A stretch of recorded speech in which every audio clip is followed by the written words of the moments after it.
am YASMIN KUMI.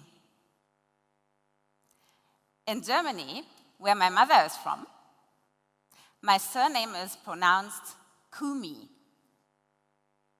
In Ghana, where my father is from, the same surname is pronounced KUMI, I think. I grew up in Germany and only came to Ghana for the first time when I was 21 years old. Since then, I've been very, very lucky to call both places my home. I remember very, very well when I was at the airport about to depart for my first journey to Ghana, actually to Africa. I had gotten my first job, and it was going to lead me to work in Ghana. We were at the airport, my dad was with me, very worried, and we were about to say goodbye. I was so excited. And you know what I was excited about? I told him this. Dad, I am so very much looking forward to finally live in a country where everyone looks like me, black. Well, you know, after 2 days, I learned what Obroni means in Twi, and I realized that people think I'm white. So after 21 years of being labeled as a black person in Germany, I was now being labeled as a white person in Ghana. Oh my God, that was not what I expected. Well, you know, there are some people who might feel upset about being labeled as a minority all the time. But to be honest, I'm not. Why? Because I'm here on a mission. I have a dream to pursue. And I'm a thorough believer that dreams make us feel unbreakable.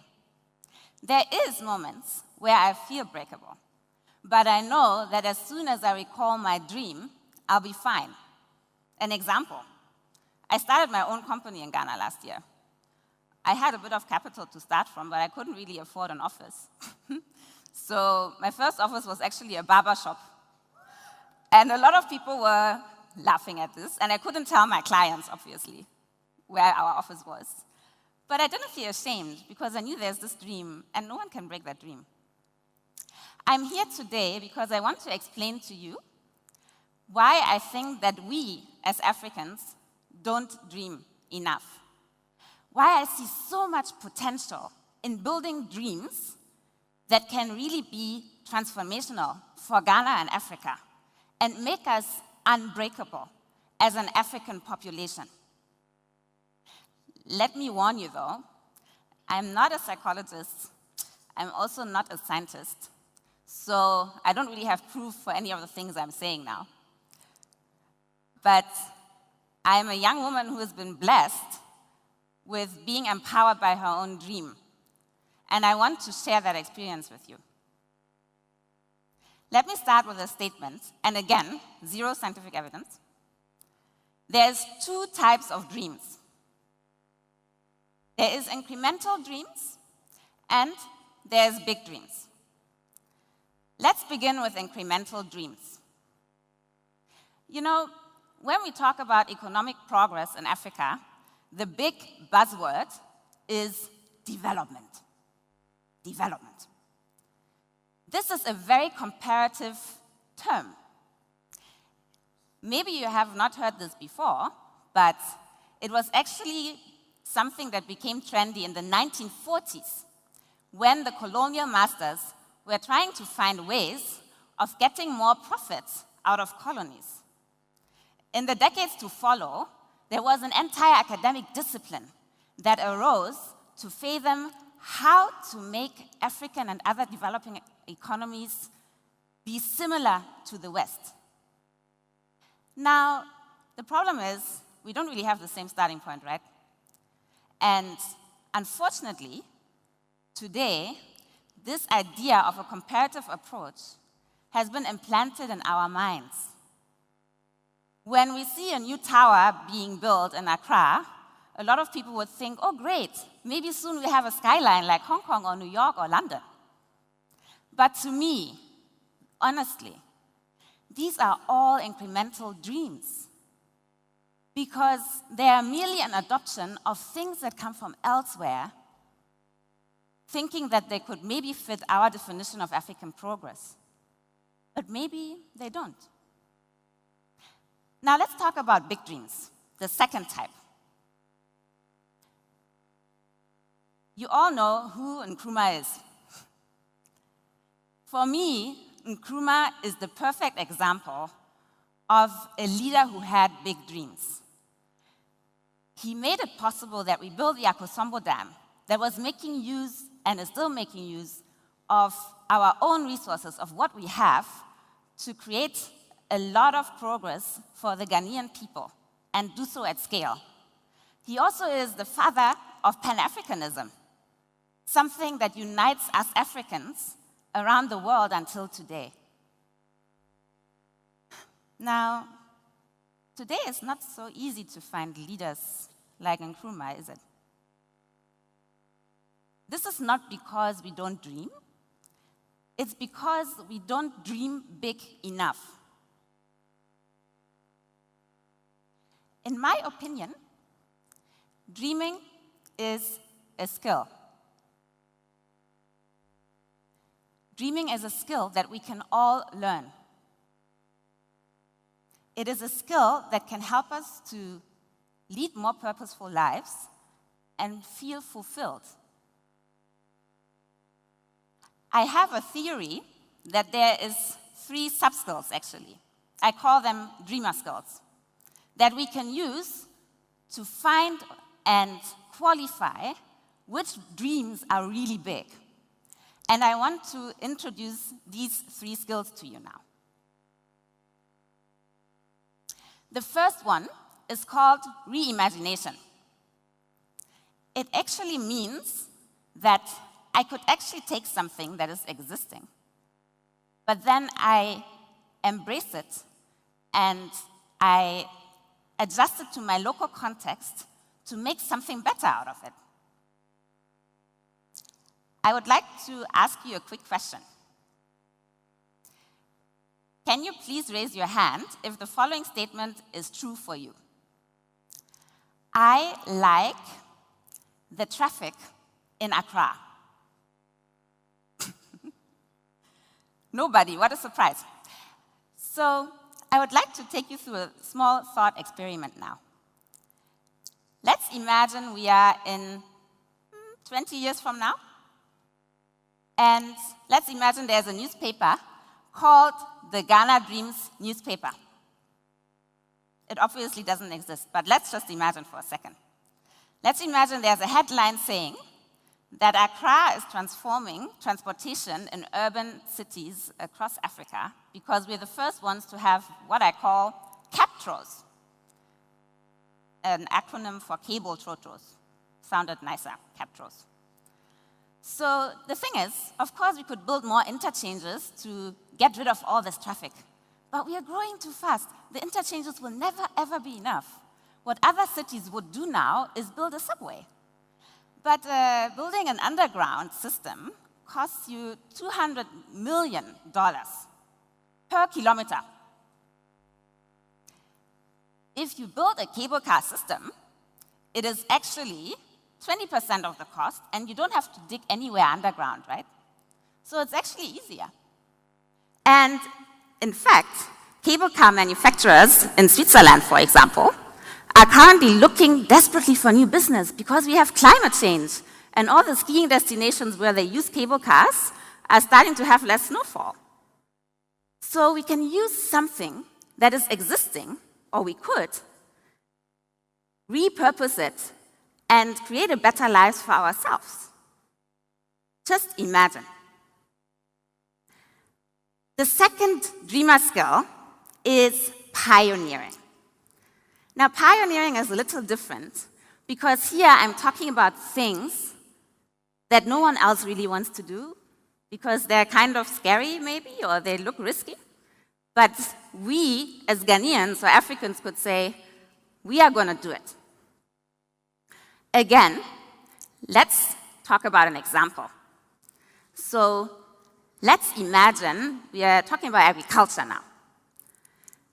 Ghana has about 60% of agricultural land as percent of total land mass. That's a lot. Unfortunately, only 20% of that is being used, meaning that we import tons and tons of food each single year. Why? Well, there's smallholder farmers who are having trouble to scale their farms. Of course, because of cash problems, but also because it's very hard to manage a big farm. Let's look at the Ghana Dreams newspaper again. So we all talk about robotics these days, right? Just imagine what Ghana could look like in 20 years if we had farm robots.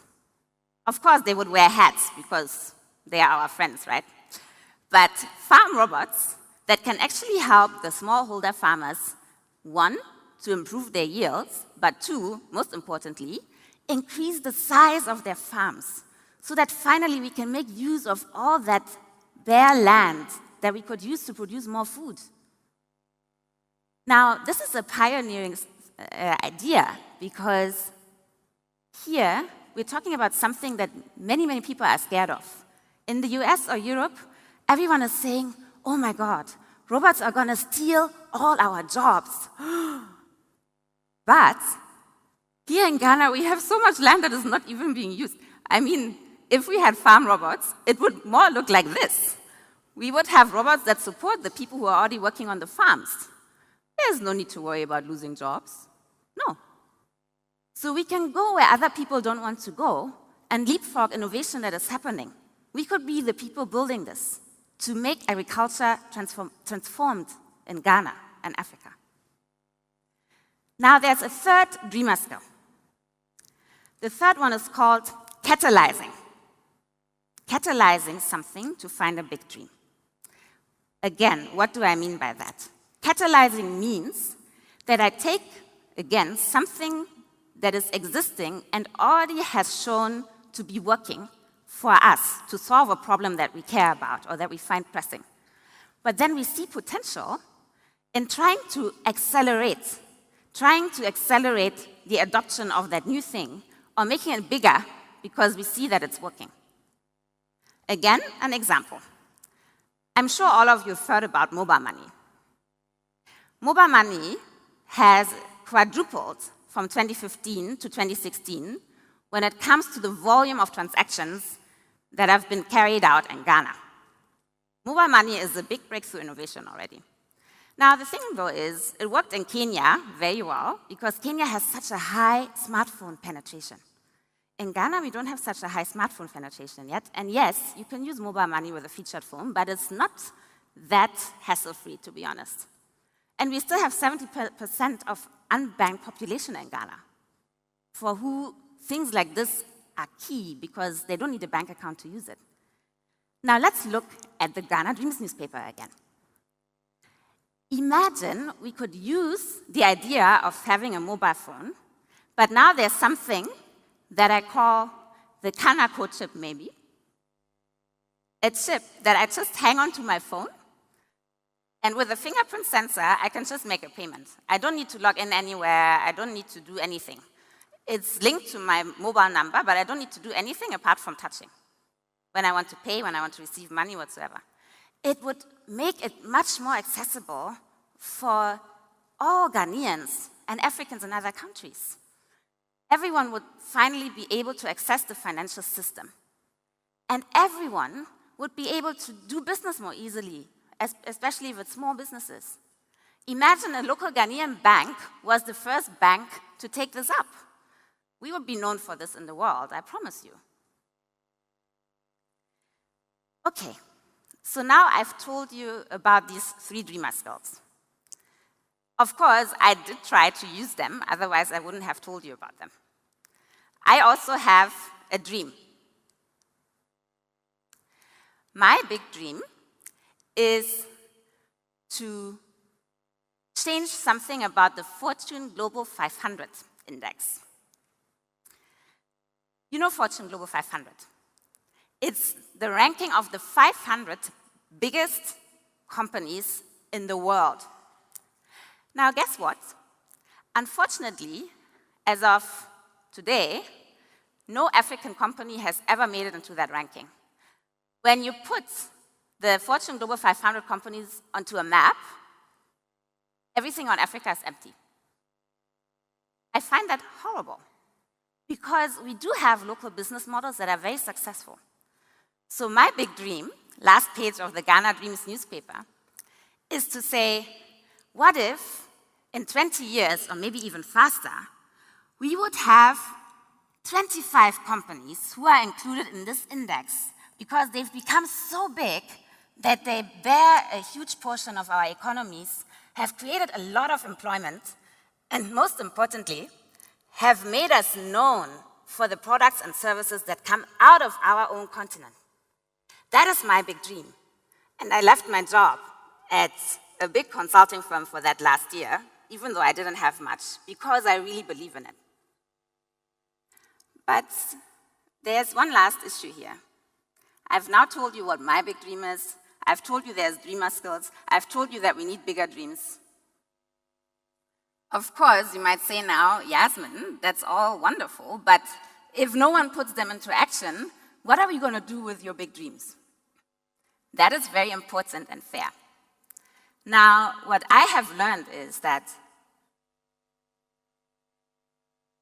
it needs to be something, the big dream needs to be something that is linked to a personal own dream we have.